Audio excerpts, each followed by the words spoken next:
Assalamualaikum warahmatullahi wabarakatuh. Selamat pagi, apa kabar anak-anak? Semoga kalian masih tetap sehat dan semangat untuk mengikuti pelajaran hari ini.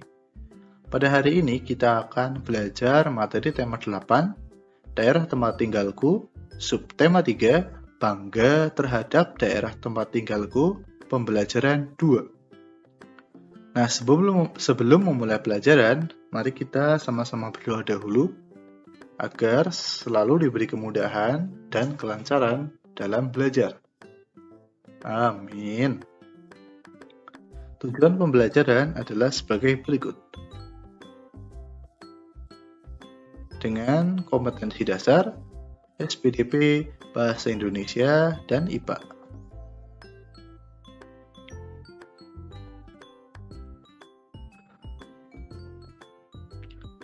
Nah, sekarang kalian perhatikan gambar-gambar berikut.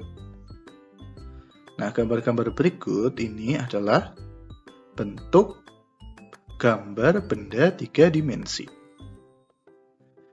Benda 3 dimensi adalah benda yang memiliki panjang, lebar, dan tinggi. Gambar adalah karya seni rupa 2 dimensi. Karya seni rupa 2 dimensi merupakan karya seni rupa yang memiliki ukuran panjang dan lebar. Objek gambar adalah benda-benda 3 dimensi. Benda 3 dimensi adalah karya seni rupa yang memiliki panjang, lebar, dan tinggi, serta memiliki volume. Unsur volume inilah yang menjadi pembeda antara benda 2 dimensi dan benda 3 dimensi. Benda 3 dimensi misalnya benda hias dan benda yang digunakan untuk memenuhi kebutuhan sehari-hari. Contohnya guci, vas bunga, meja, kursi, lemari, dan lampu hias. Berdasarkan pengertian karya seni 3 dimensi di atas, dapat kamu pahami adanya ciri-ciri 3 benda 3 dimensi sebagai berikut. Yang pertama, mempunyai panjang, lebar, dan tinggi. Yang kedua, dapat dinikmati keindahannya dari sudut pandang manapun. Dan yang ketiga, memiliki volume. Ditinjau dari jenis bendanya, ada 3 jenis benda yang biasa dituangkan dalam gambar 3 dimensi. 3 jenis benda yang dimaksud adalah sebagai berikut. Yang pertama, benda kubistis. Benda kubistis adalah benda-benda yang berbentuk menyerupai bangunan kubus atau balok. Contohnya, kotak pensil, kotak tisu, meja, kursi, lemari, bak sampah, dan kulkas. Yang kedua adalah benda silindris. Benda silindris adalah benda-benda yang berbentuk menyerupai silinder atau elips. Contohnya botol, gelas, piring, mangkok, teko, dan guci. Dan yang ketiga adalah benda bebas. Benda bebas adalah benda-benda yang bentuknya tidak beraturan. Contohnya buah-buahan, pepohonan, batu-batuan, dan benda alam lainnya.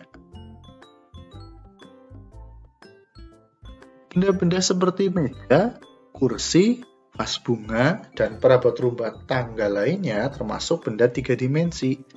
Karena benda pada gambar memiliki ukuran panjang, lebar, dan tinggi, serta memiliki volume dan ruang. Nah, ada beberapa teknik dasar dalam menggambar benda 3 dimensi, yaitu teknik arsir, teknik sapuan basah atau akuarel, teknik doodle atau gosok, teknik siluet atau blok, dan teknik pointillis. Benda 3 dimensi berupa teko dapat dibuat dengan cara dibentuk dari tanah liat. Karena pengaruh gaya saat membentuk, tanah liat yang tadinya tidak berbentuk menjadi bentuk teko. Masih ingatkah kamu dengan pembelajaran 1 yang membahas tentang hubungan gaya dan gerak? Dapatkah kamu menemukan hubungan gaya dan gerak pada peristiwa di lingkungan tempat tinggal? Amatilah gambar peristiwa anak bermain ketapel, paman menimba dengan ember, dan perajin membuat gerabah berikut ini. Yang pertama, anak bermain ketapel. Bermain ketapel dilakukan dengan menarik karet dan melepaskan karetnya. Nah, siapa di sini dari kalian yang pernah bermain ketapel? Nah, kalau kalian sedang bermain ketapel, berhati-hatilah saat bermain. Jangan diarahkan kepada teman. Hubungan gaya dan gerak pada peristiwa bermain ketapel adalah gaya saat anak menarik ketapel dan melepaskannya, mempengaruhi batu yang semula diam menjadi bergerak setelah dilontarkan dengan menggunakan ketapel.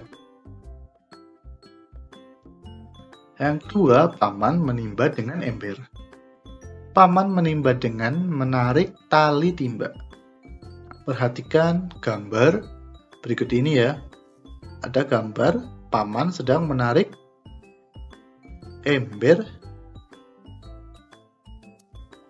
Hubungan gaya dan gerak pada peristiwa menimba adalah gaya yang dikerjakan paman saat menarik tali timba, mengakibatkan ember yang semula diam menjadi bergerak naik.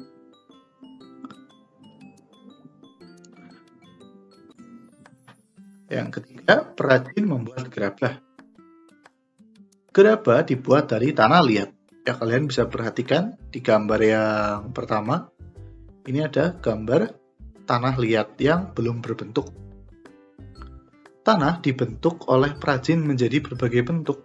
Nah, ini gambar yang kedua adalah perajin sedang membentuk tanah liat menjadi sebuah kerajinan. Nah, yang gambar yang ketiga ini adalah kerajinan yang sudah jadi. Hubungan gaya dan gerak pada peristiwa membuat gerabah adalah gaya yang dilakukan pengrajin saat membentuk tanah liat, mengubah bentuk tanah liat menjadi gerabah. Nah, alhamdulillah sekian video pembelajaran pada hari ini. Semoga kalian dapat mengambil manfaat dari apa yang sudah kita pelajari hari ini. Tetap semangat belajar dan jangan lupa untuk selalu menjaga kesehatan. Terima kasih.